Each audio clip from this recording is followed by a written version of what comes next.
Welcome, my name is Amy Sugeno and I'm an LCSW, licensed clinical social worker and ecotherapist.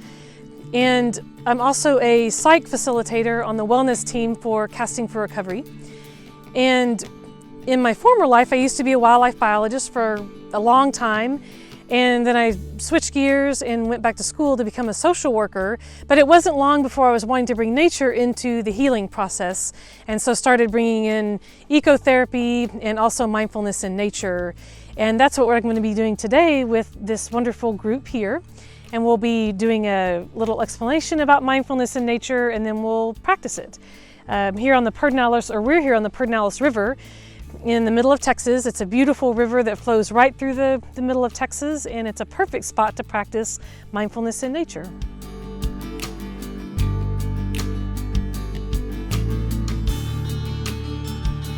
Well, welcome everyone. Glad that you're here on this beautiful day next to the Pedernales River, talking about mindfulness in nature. And so I'm going to start us out by talking about, first of all, what is mindfulness? Some of you may know what mindfulness is, or maybe even have your own practice, but I'll get us all on the same page and talk about what is mindfulness to begin with. And so the simplest way to talk about mindfulness is it's just about staying engaged in the present moment. Noticing what is coming up in the present moment. That might be a particular feeling or a particular thought or a particular sensation. Like out here, I can feel the wind on my face, or like the places where the sun is touching my pants, I can feel the warmth. But allowing anything to just arise as it arises without any kind of judgment or any kind of analysis. We're just letting things arise and then noticing what's happening in the present moment, and then letting it pass by. So it's kind of neat that we're here by the river, because the river is a pretty good analogy for letting things just come and go. If you imagine a little sycamore leaf floating on the river out here, it's just watching the leaf floating by. Maybe the leaf is a feeling of anxiety or a feeling of anger or sadness or whatever might be arising for you. And we're just watching from a little bit of distance of the leaf floating by. So a lot of people describe mindfulness, the process of it or how it feels, as sitting next to a river like this one. Other people say it's like being a scientist, and just from a little bit of a distance I'm watching the parade, or I'm watching something walking by or floating by, and I'm trying not to get too attached to it. I'm trying to just let it come in without trying to push it away, but I'm not trying to ignore it, and I'm also trying not to cling to it or to attach to it. I'm just letting it be there. I'm just letting it sit. So people sometimes talk about being able to sit with your anger, or to be able to sit with feelings of depression or even happiness. It can be something that's unpleasant, that feels unpleasant, or it can be something that feels pleasant, or neutral, neither pleasant nor unpleasant. Some people describe mindfulness as paying attention on purpose. So we're trying to pay attention to whatever is arising, but we're having some intention to that. So we're on purpose, we're slowing down our pace. Maybe we're sitting, maybe we're walking or standing, or you can practice mindfulness anywhere. So it could even be walking in a busy street, driving in a car. And so some people call it paying attention on purpose. So again, it's about not holding on to any one thought or any one feeling or any one sensation. And just like with, say, physical exercise, if you're training for a marathon or learning to play the piano, mindfulness also becomes a practice. And with more practice, we're training our minds to be able to develop this capacity to sit with or to be with whatever comes up. And so we're not trying to control anything. We're not trying to change anything. We may want to change things. We may feel like, I don't like this feeling of anxiety or nervousness or fear. It doesn't feel good at all. I'd like to get rid of it or pretend it's not there to begin with.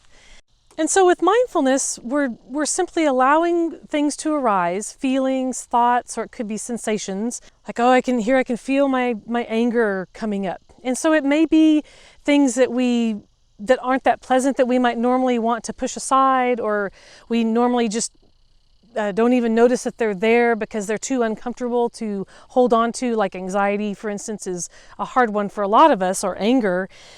But we're just allowing whatever to arise to just simply be there without the need to try to change what's happening, without the need to try to control what is happening.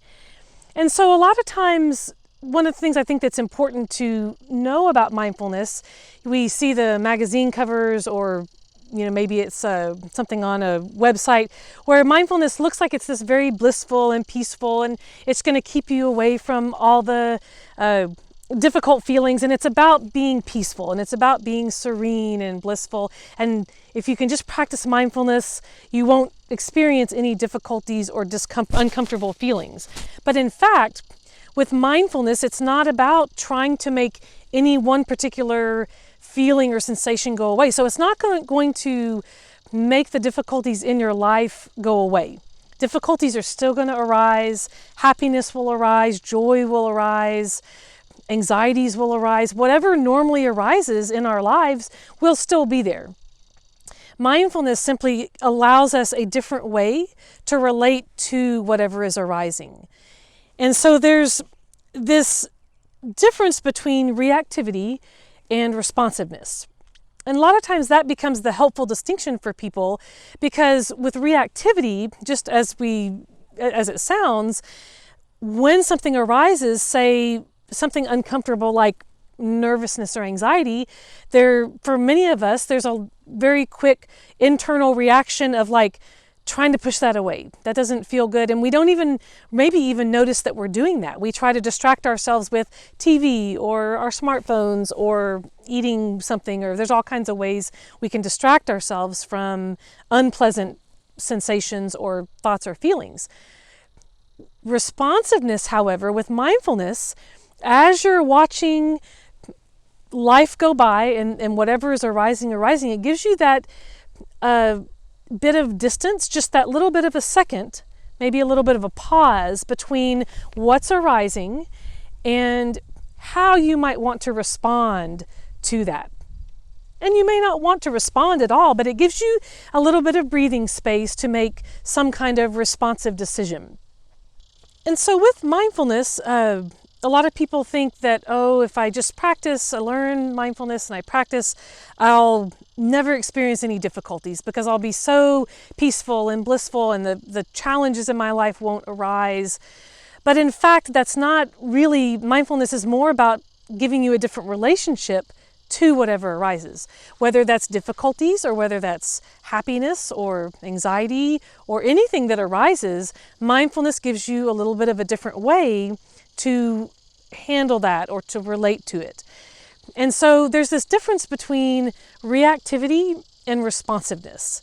And a lot of times that little distinction is something that can be helpful for people that makes it a little bit clearer why this idea about being in the present moment is helpful. Because on the surface it seems like, well, why is that even like a thing that would be so helpful? But when we're watching the present moment, moment after moment after moment, when we're watching whatever is arising, then, and without the desire or without trying to change anything about that, that gives us a little bit of a pause. So instead of, for instance, anxiety arising, maybe something happens and maybe we're stuck in traffic and we're irritated or anxious or something. For a lot of us, that's not a comfortable feeling, so we want to push it aside, or we just want to turn the radio on, or just check our smartphone, check our texts or whatever. So we go right into that reacting to whatever that uncomfortable feeling is. And so with mindfulness, when we practice, and it does take practice, we then train our brains to have this little bit of a pause. Oh, I'm noticing that I'm getting irritated with the traffic. I think anybody, would get irritated in traffic. That's a pretty normal sort of response. I'm noticing my heart maybe is beating a little bit faster. I'm clenching my fists, whatever might be happening. I'm noticing. I'm not trying to change anything about my clenched fists right now. I'm just noticing that these things are coming up. Okay. I think what I want to do is take maybe some deep breaths or whatever it is so instead of immediately going to whatever distraction, and there's so many distractions in our world today, of course. So with mindfulness, with the practice of it, it gives you come back to that pause a little bit faster and with a little bit more ease. And that does, of course, take the practice. That pause can give us a different way to relate to physical pain. with chronic pain or with illness. People talk about like, oh, but I always have chronic pain, like this is never going to go away. And that may be true in the overarching sense of a person's day-to-day life. But when you start paying attention to the moment-to-moment back pain or wherever the pain might be, you start to notice, oh, if I'm just noticing the pain, I'm not trying to change, I'm not trying to, in that particular moment, I'm not trying to make the pain go away, I'm just noticing it. It feels like a blunt pain, it feels like a sharp pain, it's right here in this particular spot in my back.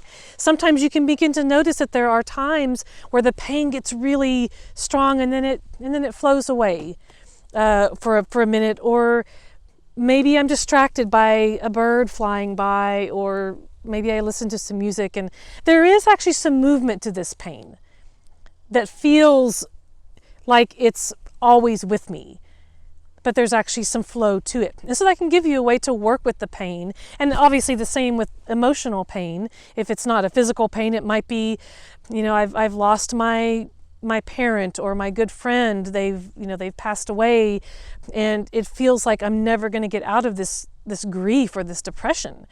And so maybe I find a different way to relate to this depression that I'm having, and that could be seeking some professional help, some therapy, or it could be other things. But the point is that even something like depression that feels like one thing that's all the time dominating my life, there is some movement in that. And so that can be often a pretty helpful thing. Obviously, cancer fits very well, that a diagnosis of cancer fits very well into being able to sit with what's coming up, whether that's emotional or physical, or certainly fear of recurrence, or pain, or tired of going to the treatment, or there's physical pain or discomfort or whatever it might be during the treatments. And so mindfulness becomes a really helpful way of having a different way to relate to what's happening in life. And in fact, life is going to continue to happen. However, we don't really have necessarily as much control as me personally as I like to think that I do. And so if we can learn to just let life unfold, and then we have different ways that we can respond. Maybe sometimes we want to have a little more fire to our response. We want to advocate for ourselves with the doctor, or some kind of response like that. Maybe the response is, I don't want to do anything at this particular, like in this particular moment, my response is to rest. I need to rest. And so I'm not going to do anything about it.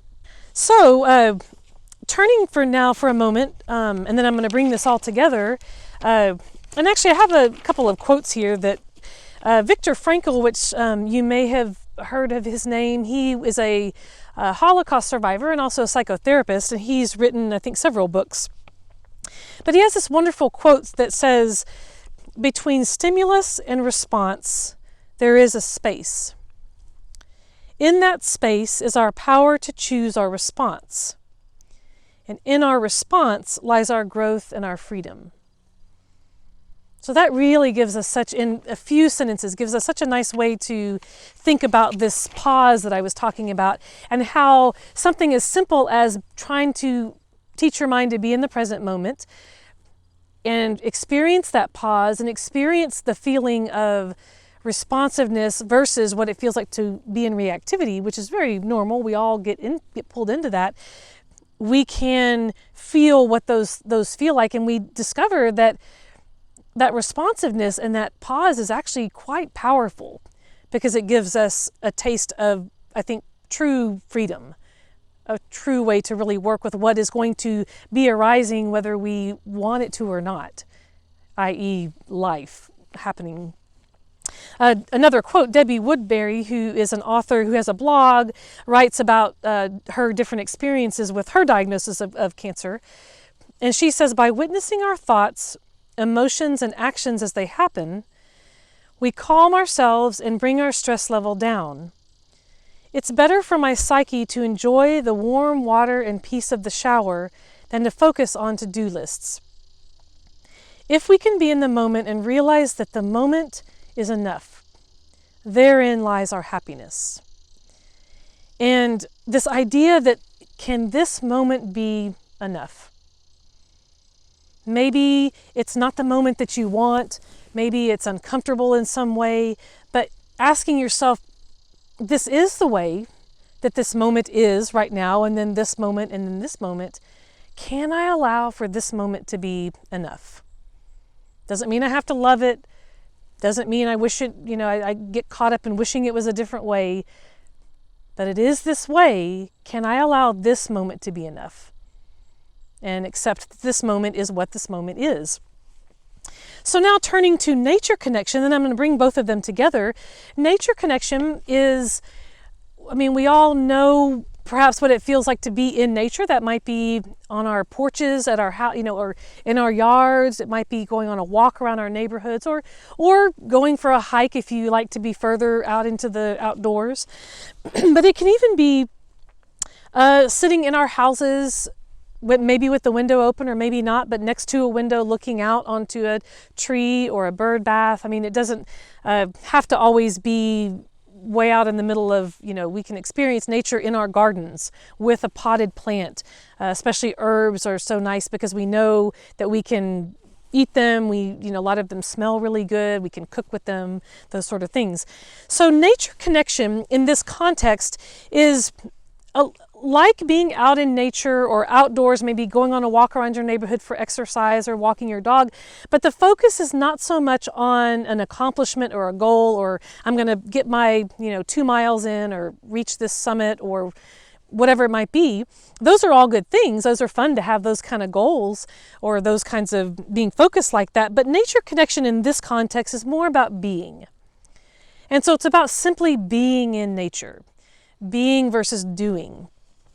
And there's a lot of research, like with mindfulness, there's a lot of research that talks about the physical benefits of being in nature, lower blood pressure, strengthens our immune response, calms our nervous system, and emotional benefits like, again, calming our nervous system, which would have to do with anxiety, regulating our circadian rhythm, reduces loneliness. There's a long list, a lot of research and more research coming out. So this is, even though it's intuitive that for most of us being in a place certainly like this is very peaceful, that's intuitive, but there is a lot of research that tells us that physiologically our hearts, our brains, our nervous systems are receiving all these benefits from simply just being present in nature. We don't have to do anything at all.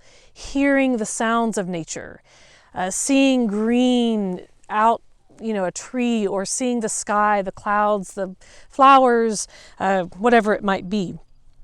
And so bringing mindfulness and nature together, they're mutually supportive of each other. So for instance, a butterfly flying by. Right now, at least in our area here, the monarch butterflies are migrating through. And so this morning we've already seen a few coming through. We've seen sandhill cranes coming through. Of course, we've got this beautiful river. Even just being able to look out at the river. And just a minute ago I got a little distracted by a turtle out there swimming in the river. And so nature just pulls us right in. We don't even have to do anything. We can just sit here, and there's so many things that are just going to pull us right into mindfulness without even trying.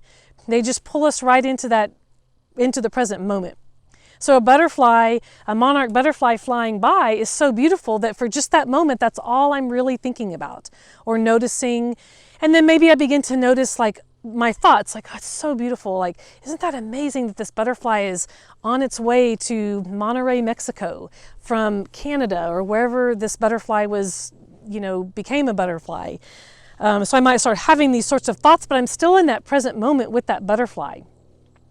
And so by the same token, having a regular mindfulness practice can be supportive of being in nature. So it gives us another way of relating to nature, having a different relationship with nature. So the more that we cultivate this slightly different way of training our minds to slow down and be in the present moment, then when we get out into nature, step out onto our front porch or raise our window or go for a hike, especially with practice, you begin to automatically slip into this way of just simply slowing down. You start to notice the wind on your face, or you notice maybe a smell that smells so good. So people talk about when they get into this particular way of being with nature, they start saying things like, hey, I never noticed like this particular butterfly, or gosh, this flower it's always been here. I think it must bloom here every spring, but I just never noticed it.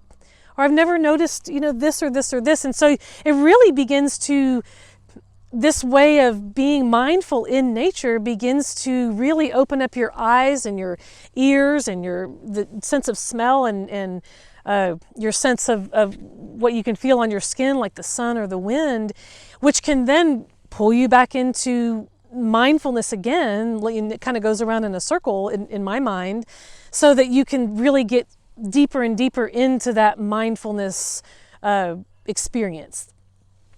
So a few final thoughts before we turn to practicing this, because I can talk about it all day long, and but really it's about experiencing it. That's when you can start to feel some of these kinds of connections making sense. But a few final thoughts, and especially if some of you are a little bit newer to mindfulness or maybe haven't tried it before, there are actually lots of different ways to practice mindfulness. And so I like to tell people right away, you don't have to sit in a certain position, you don't have to look a certain, it's not about how you look like all zenned out or anything.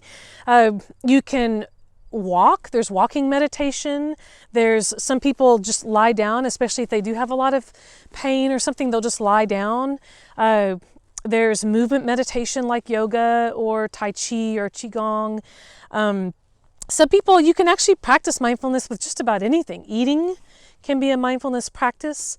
I have a little pillow next to where I work that has balsam fir needles, and it just smells really good. And so sometimes, and it's just like 2 seconds, and I'll just kind of take the pillow, and it's kind of like if you have rosemary or mint or something, and just for that, it's just like a few seconds, but it gives me a little reset if I'm feeling some anxiety come up.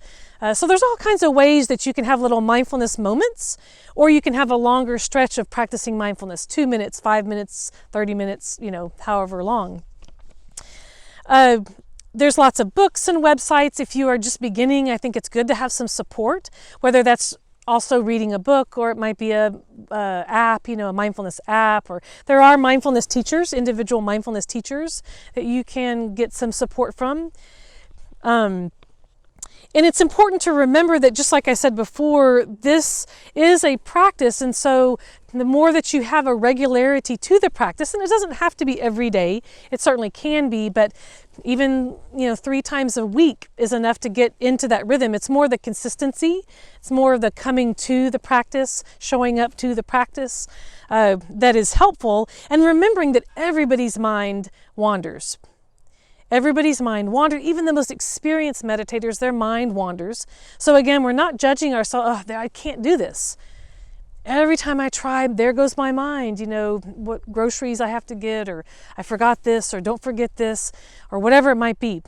So the practice becomes not about reaching a particular state of serenity or something. The practice actually becomes over and over and over again. Oh, there goes my mind wandering. Okay, I see that my mind is wandering again. I'm going to bring it back again and again and again. And you'll hear this from any mindfulness or meditation teacher that maybe they've been practicing for decades, and that's still what they're doing over and over. Everybody has struggles like, my back starts to hurt, so I can't, sit this way. I need to, and that's fine. You can sit with the pain and let that be part of the practice. But if it also gets to be too much, of course, as my own mindfulness teacher says, it's not a competition. You don't have to make yourself sit there even though your back is about to, you're about to pass out from the pain. You can sit with that and then have the response, I think it's just getting a little bit too much. I need to shift my position, or I need to change to a walking meditation, or whatever. Or maybe I'm just done for today. I need to just be done for today. So that's all I really have to say about, to give a little bit of an introduction to mindfulness in nature. And now we'll turn to giving it a little bit of a practice.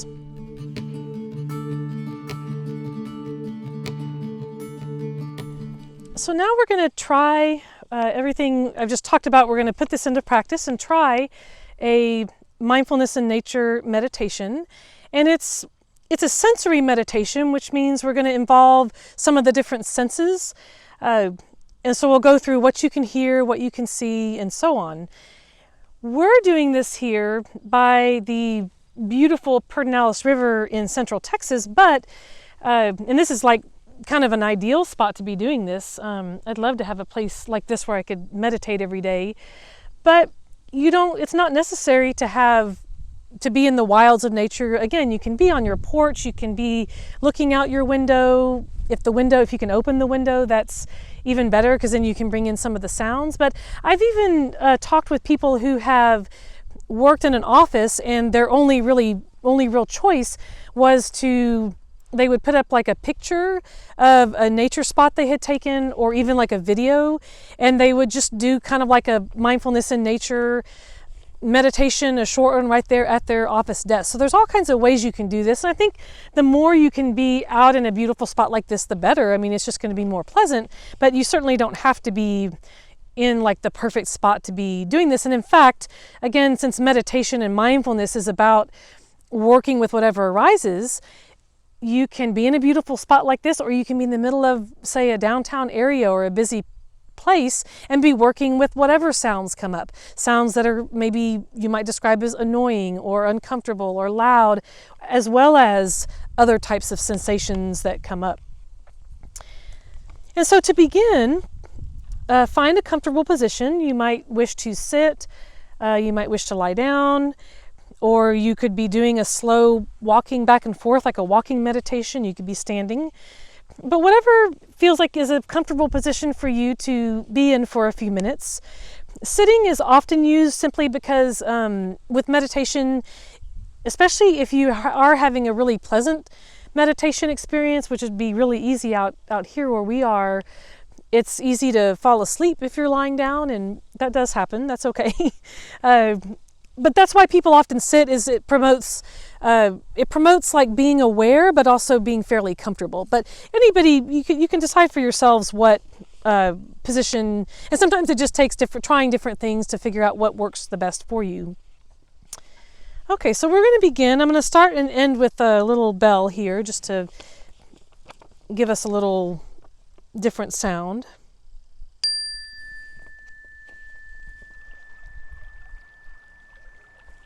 So begin by taking a few deep breaths. There's no need to force anything. There's no need to breathe in a particular way. Just simply breathe as you normally would and turn your attention to your breathing. Notice your breath coming in. Perhaps that's a feeling of spaciousness. Some people like to notice the point at which your breath turns around from the inhale to the exhale. They like to focus on that specific place where the breath turns.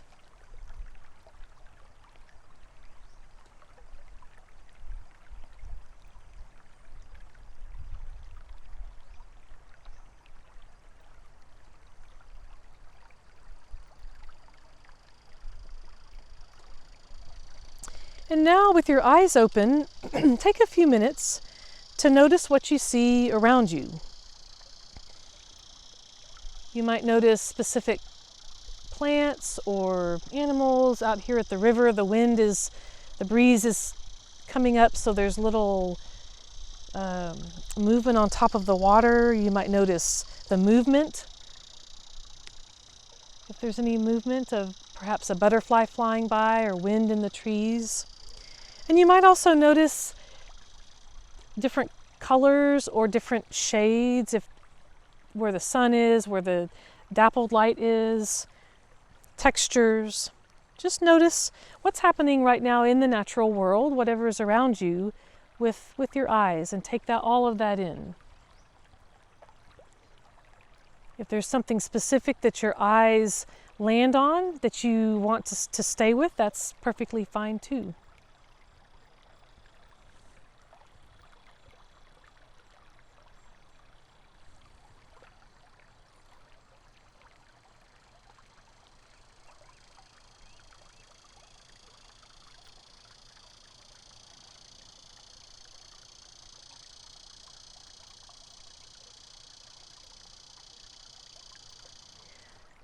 In this time of autumn, the leaves are letting go of their branches. They're returning nourishment back to the earth, back to the roots of the same trees from which they fell. And the butterflies and the birds are migrating south to their winter homes. Some of the ones who are staying here are starting to prepare for the winter's cold by building up extra stores of fat or a thicker coat of fur, or storing extra food underground.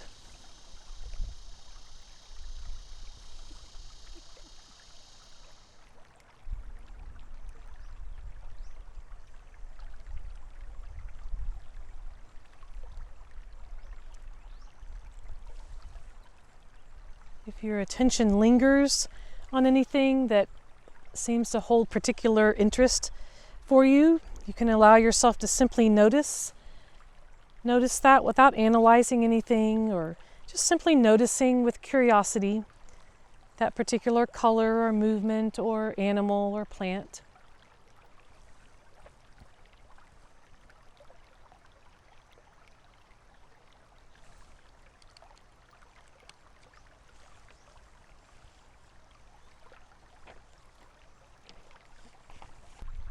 Now I invite you to close your eyes. Or if you'd rather, if that doesn't feel quite comfortable, you can lower your gaze to maybe the ground right in front of you, for instance. Or you can soften your gaze to allow your other senses to open up a little more clearly. And now let's turn our focus to what you can hear. What sort of sounds can you hear, whether that's human type of sounds or nature sounds? What's the farthest away sound you can hear, or the closest sound? You can also notice the quality of sounds. Maybe some sounds are loud or sharp, whereas other sounds are soft or musical. So let's spend a few minutes noticing what you can hear.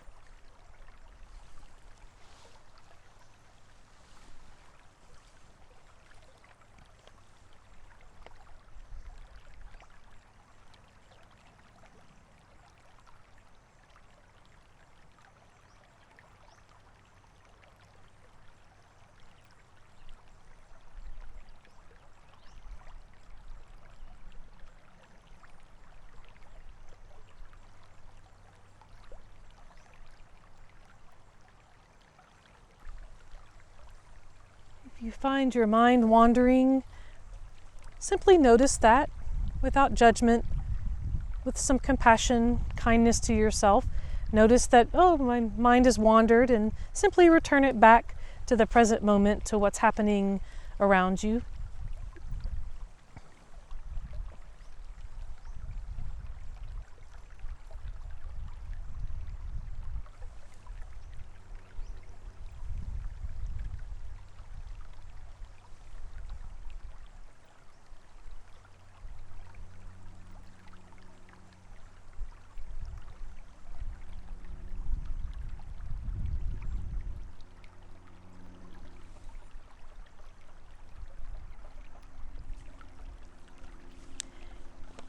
And now turn your attention to what you can feel on your skin.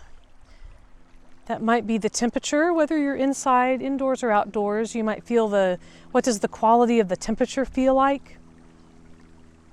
If you are sitting where there's some breeze or wind or a fan, notice what that feels like. If you have a breeze or wind, say on one particular, coming from the side of your body, you might notice maybe one side of your face is feeling the wind and the other side is on the downwind side, and you can feel the difference between how those feel. Some people also like to, if they're outside or inside, they might like to feel what's around them. If they're sitting, like, say, on the ground, maybe there's some grass or a soft plant, or they may have an herb be sitting in their garden. So you can also use your hands and just feel the ground around you. If you're inside, you could do this with, if you have a particular nature item, or it could be a pet, your cat or your dog, or You can engage your sense of touch in that way. And so we'll notice just what we can feel on our skin.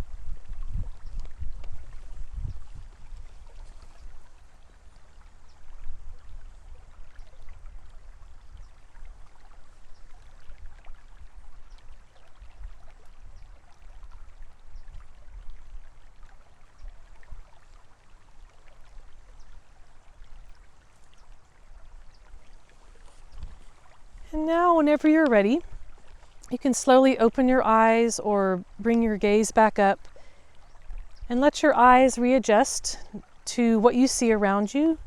Again, returning to the colors or the textures or a specific plant or animal or rock. Just noticing what you can see.